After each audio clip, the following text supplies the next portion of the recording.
Please introduce yourself. My name is Luigi Pulcini. I'm originally from Italy, but I'm resident here in Los Angeles, and I'm a film composer. Well, we love Italy, but we love California too. That's true. That's true. Two great places. So here you got both. You're from a great place. Now, what really made the move here? Is it because of the business, the weather, or it's the industry? Yeah, I mean, opportunities? I cannot complain about the weather in Italy. So yes, the opportunities here in Los Angeles. This is the place where everything, is made. So especially in the film industry. So yeah, when I decided to move in 2008, that was the main reason, because a lot of opportunities here. Yeah, it's one thing to be far away and hope they call you, but it's better to be on the scene and right in the mix at events like this, and so many great opportunities. There seems to be more and more content out there, with all these studios that are popping up with Netflix and Amazon and Apple. What's the greatest thing that you see in today's business? Technology allowed us to make a huge leap in being able to work from anywhere in the world. But somehow, if you want to have the right connections, you must be here in Los Angeles somehow. I can see myself maybe in 10 years working from a different place, maybe remotely, taking advantage of new technologies, but for the time being I'm happy here.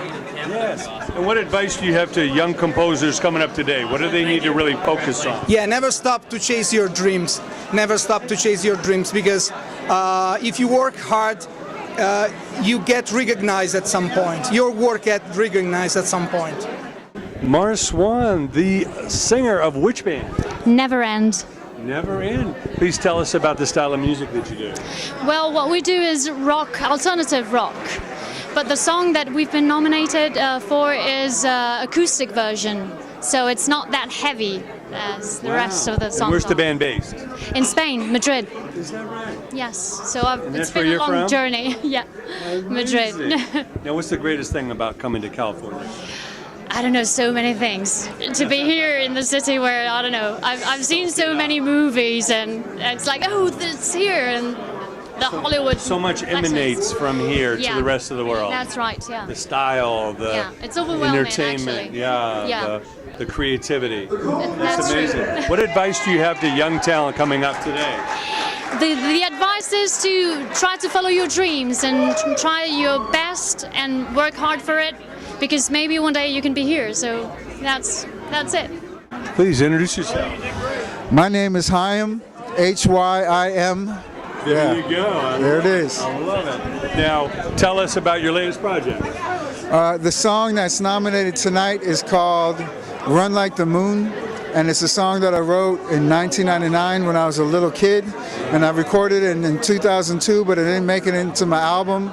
That was called Chaim and the Fat Folk and Orchestra. It has a string section, I went to music school at the time, and I was writing string parts and horn parts. There's like percussion parts. It's 8 minutes long. It was originally 10 minutes long, and my manager demanded that I cut it from 10 minutes, so it became 8 minutes.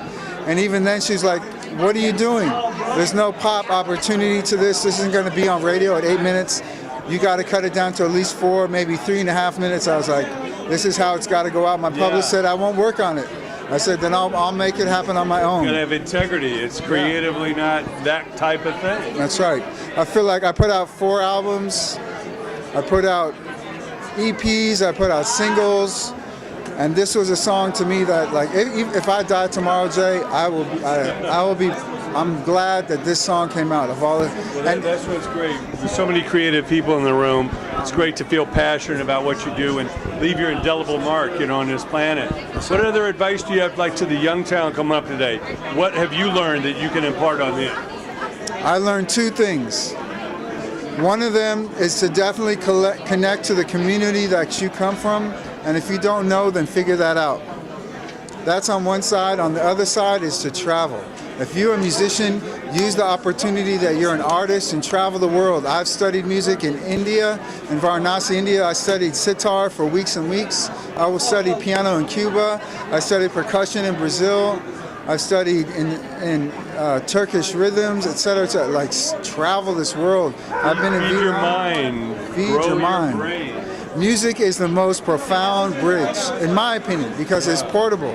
I grew up studying piano, but I learned guitar when I was 19, and I beatbox and I freestyle and I sing, and I've been in Nepal and kicked with people I can't even talk their language with. But we can play music together.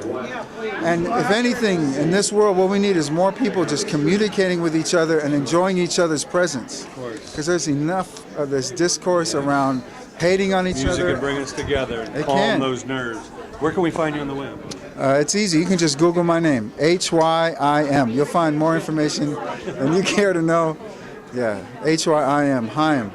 That's my name. I want to give a big shout out to the HMMAs for continuing to gather musicians from all over the world. I just met people from Turkey and Austria. I also do some speaking with some people who are from Detroit into the EDM music, and we were already talking. I just met a guy who's nominated for Hip Hop Song of the Year. We were just freestyling upstairs, outside. There's an incredible amount of good vibes in this space, and the HMMAs continues to year in and year out bring in such amazing talent, but also good people. And I've been very lucky to spend, the first time I got introduced to this whole vibe, I was hanging out with Brent at a coffee shop, and he pulled out a fat ass cigar, and we talked for like an hour and a half, and I was like, cool, I'm down. I'm in. And to see you guys continuing to utilize music and art as a bridge of culture and helping people get a platform such as even this right now with you and your patience and hearing me out, like, that's more of what we need, man. So I know that for me, coming from around the world and traveled to, I was recently in Mexico playing on stages there. I was DJing at a couple private parties, looking at the ocean, doing a New Year's Eve set. I've been very fortunate to travel the world. I also have a master's in psychology. I'm a licensed therapist. I get invited to travel a lot as DJ or as a live musician. I play keys, I sing, I play percussion, I loop my shit live. As someone who's attempting to evolve, I really mean it. People from the 60s who are profoundly active in making social change, some of the greatest advice I got from them was to create institutions that foster international communication as a means of continuing to foster an international peace movement, which may not be on the fucking news, but that shit is happening. And thankfully, again, this institution survives, and whatever the fuck is going on, the fact that it's at the Henry Fonda Theater, Henry Fonda was a deep activist. He was one of the baddest motherfuckers in Hollywood coming out of his era. Gave birth to Peter Fonda, Jane Fonda. Jane Fonda. Did I tell you the story of when I caught Jane Fonda in my arms when one of my songs was nominated? Microphone Preacher was nominated for Song of the Year at HMMA. Jane Fonda left with me when she was drunk as fuck. And I just happened to be behind her listening to her talk hella shit to her tall-ass boyfriend. Have you met him? Met them? She was in her white outfit. It was at the Kodak. Yeah. So, Hollywood Highland. do you want to hear the story? I swear this is true. I swear to God. And this is a special place in my heart, excuse me, because my mother, God bless her, she passed away, but she was into Jane Fonda. Yeah. Like, I knew her Barbarella and like the Jane Fonda workouts and shit in 9 to 5. And so I left because my song didn't win, and I was like, well, I'm hella competitive. As much as I try to be peaceful and PC, I was mad that I didn't win, so I left. And I walk out with my girl Cersei, and she's like, oh shit, there's Jane Fonda. As we're walking out, I was like, oh yeah, it's Jane Fonda. She had a white business outfit, hella fresh, silk. And so we followed her. My girl tried to take a picture. The handler of her was the publicist, like, no more pictures. We're done for the night. So we're just walking behind Jane Fonda, going to the elevator. Jane Fonda had her left arm on the right arm of her boyfriend. That's key. Her boyfriend's hella tall and super dignified, like has a little scarf here and shit. And so we're standing now at the elevator. I'm just standing behind Jane Fonda, super chill. And I'm just listening to her talking hella shit. I'm like, fuck, I wish my mom was here. Because she could hear this, like, Jane Fonda is drunk as fuck. At this award ceremony, I just lost that, and she's talking shit before the elevator comes. She's talking about somebody. And she's just like a fucking sailor, just letting it rip. And so I'm here, like Jane Fonda is there with her back to me in these high heels, holding on to her boyfriend. I'm like here, just like mellow, didn't say nothing, don't want to bother her, like, you know, trying to be cool.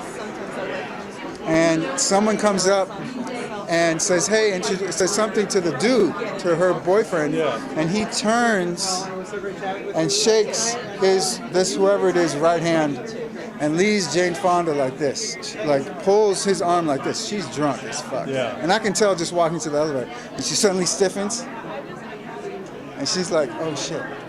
And I can tell, I'm watching the whole thing. And she like, is like, and I can tell her sense of gravity is all fucked up. And she starts like clickety-clacking in her heels and starts falling back. And she falls back.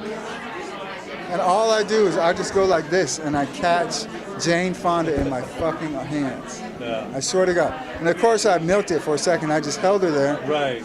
She's a small lady. She's pretty light. I swear. A moment in time. A moment in time. So the top of this is, she then turns to me and says, she looks at me, she's like, she just lays in my arms. She just was comfortable there. She was gonna hit her head, let me just say. And she turns, she says, wow, you look like you should be on Dancing with the Stars. And I was like, yeah, Jane.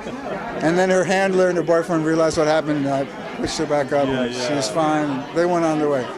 But that is just an example of how the Hollywood Music and Media Awards is bridging communication, bridging vibes, helping people feel proud of their art, and it's a beautiful thing. So I mean that shit, man. Thank you guys.